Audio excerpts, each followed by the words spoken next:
मित्रों, आप सभी जानते हैं कि पश्चिम बंगाल में पंचायत चुनावों में जिस प्रकार के विचलित करने वाले दृश्य निरंतर दिखाई पड़ रहे हैं, वो लोकतंत्र के प्रति संवेदना रखने वाले किसी भी व्यक्ति को व्यथित करते हैं।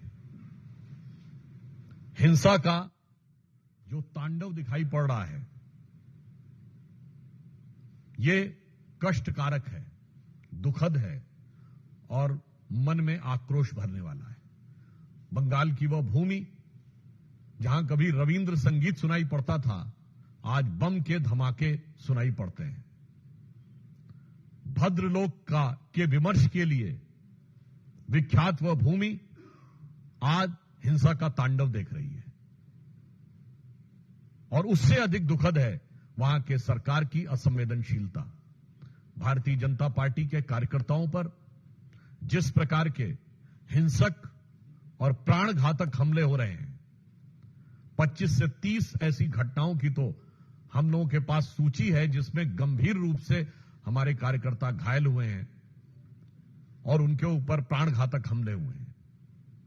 उससे भी अधिक चिंता का विषय यह है कि राज्य के निर्वाचन आयोग के द्वारा इन सारी घटनाओं के प्रति एक निहायत ही असंवेदनशील और गैर जिम्मेदाराना रवैया इख्तियार करना, जिसकी वजह से न्यायालय जाना पड़ा और न्यायालय के हस्तक्षेप के बाद स्थितियों पर नियंत्रण लगाने का प्रयास किया गया।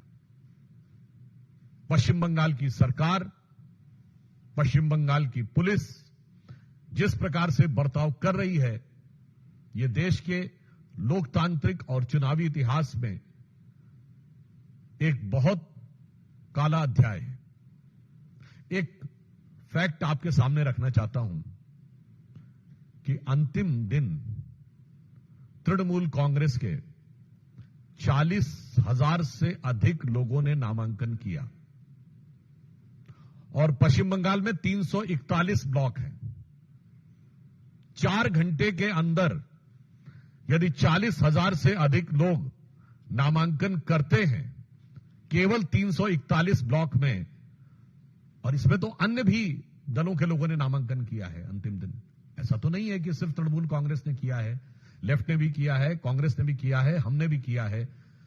यानी औसतन एक व्यक्ति के नामांकन का समय 2 मिनट के आसपास आता है। अब व्यवहारिक दृष्टि से समझा जा सकता है कि सरकार और राज्य की चुनाव आयोग के दिशा निर्देश में काम कर रही चुनावी मशीनरी कितनी ईमानदारी से काम कर रही है। यदि एक नामांकन पत्र को सरसरी नजर से भी देखना हो कि उसके अंदर कोई गलती नहीं है, तो वो 2 मिनट में नहीं देखा जा सकता। 5, 7, 8 मिनट तो आपको देखने में लगते हैं। इसके बावजूद इस गति से हुए नामांकन यह दर्शाते हैं कि सरकार किस प्रकार से व्यवस्था को हाथ में लिए है। और मैं पूछना चाहता हूं, जो लोग कहते थे कि democracy is almost finished in India, तो I want to ask them a categorical question that the level of violence which has been witnessed in West Bengal, the democracy is flourishing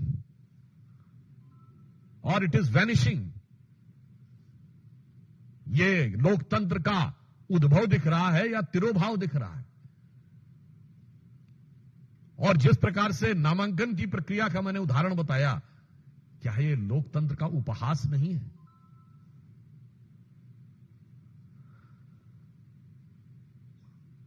राज्यपाल महोदय भी, आप सभी को ध्यान होगा कि हिंसा की जिस प्रकार निरंतर सूचनाएं आ रही हैं और राज्य सरकार की निष्क्रियता, असंवेदनशीलता जो ममता बनर्जी जी के संरक्षण में चल रही है, उस कारण से राज्यपाल ने भी जाकर आज कई जगह हिंसा प्रभावित क्षेत्रों का दौरा भी किया है। मैं यह भी बताना चाहता हूं कि इस प्रकार के घृणा, हिंसा और प्राण घातक हमलों के दौर में भी भारतीय जनता पार्टी के 50,000 से अधिक कार्यकर्ताओं ने अपना नामांकन किया है। यानी इन प्रतिकूल परिस्थितियों में भी भारतीय जनता पार्टी के कार्यकर्ता पूरी दृढ़ता के साथ, साहस के साथ उस जुल्म और ज्यादती को सहते हुए लोकतंत्र की लड़ाई लड़ने के लिए आगे बढ़ रहे हैं। और मैं तृणमूल कांग्रेस की सरकार और ममता बनर्जी जी को यह कहना चाहता हूं कि आप याद रखिए कि ये आगजनी का जो खेल, जो हिंसा का खेल आप खेल रहे हैं, यही इससे पूर्व कम्युनिस्ट सरकारें करती थी। और उनका हश्र क्या हुआ? लोकतंत्र में जनता जनार्दन है और जिस प्रकार का अत्याचार और अनाचार हो रहा है उसकी पराकाष्ठा पूर्ण हो रही है। तो मैं उन्हें सुझाव और आगाह करते हुए यह कहना चाहूंगा कि जो अटल जी की कविता की पंक्ति थी कि चिनगारी का खेल बुरा होता है, चिनगारी का खेल बुरा होता है, औरों के घर में आग लगाने का सपना अपने घर में ही अक्सर खरा होता है। तो जो कुछ ये कर रहे हैं, और इसी के साथ मैं समस्त विपक्षी दलों से पूछना चाहता हूं कि लोकतंत्र का जो स्वरूप, हिंसा से घायल स्वरूप दिखाई पड़ रहा है, पश्चिम बंगाल में जो मां माटी मानुस की बात करती थी, वहां भारत मां के विरुद्ध खड़ी हुई शक्तियां प्रबल, माटी खून से सनी हुई और मनुष्यता पूरी तरीके से व्यथित और कलंकित नजर आ रही है। उसके बाद भी किसी विपक्षी दल को इसके लोकतंत्र में कोई समस्या नजर नहीं आ रही। अतः हम सरकार को आगाह करना चाहते हैं और साथ ही साथ यह कहना चाहते हैं कि उनको अपने संवैधानिक कर्तव्य का पालन करना चाहिए और राज्य के चुनाव आयोग, जो कि अपने संवैधानिक दायित्व का नैतिक और संवैधानिक दृष्टि से अपेक्षित निर्वहन नहीं कर रहा है, उनको भी अपने दायित्व का निर्वहन करना चाहिए। और भारतीय जनता पार्टी के समस्त कार्यकर्ताओं के हौसले का हम सम्मान और अभिवादन करते हैं। धन्यवाद।